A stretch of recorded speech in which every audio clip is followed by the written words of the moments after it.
Hi, this is J. Warner Wallace, author of Cold Case Christianity.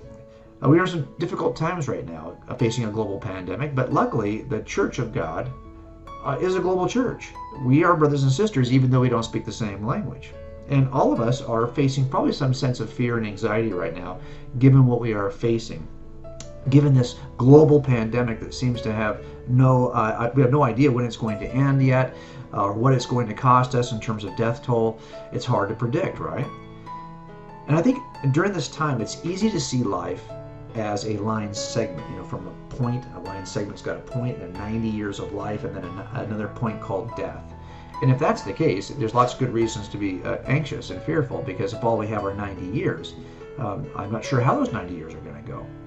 But the Bible describes life differently, as a line, not a line segment, as a ray. Remember your geometry. A ray is a point, starts it goes through another point, and then it goes on indefinitely, eternally, infinitely in that direction. A ray starts at a point but goes through a second point and then continues. It's not a line segment, it's a ray. It turns out that that's the way that life is described on the pages of the New Testament. So we can get very, very uptight about what might happen in these 90 years. I get it. But you've already forgotten the stuff that happened to you in the first 90 days of your life. And compared to eternity, these 90 years will be even less important than the 90 days were for you and I. They'll be an instant, a blip in a long ray. Eternity is 1,000 years into eternity. We're not going to be thinking much about what happened in the 90 years we were here in our temporal lives on planet Earth. Let me encourage you to take a biblical view of life that is not a line segment but a ray.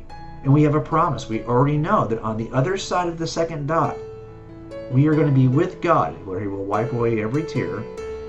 We will not be crying or whining or moaning or bemoaning what happened to us when we're in the presence of God. Instead, we will be rejoicing. That day is still coming. Keep your head up. Remember, this line segment doesn't even compare to the eternity we will spend with God. Hope that encourages you a little bit. And thanks so much for reading our books and for staying strong and being able to make the case for why Christianity is true here in this 90-year segment.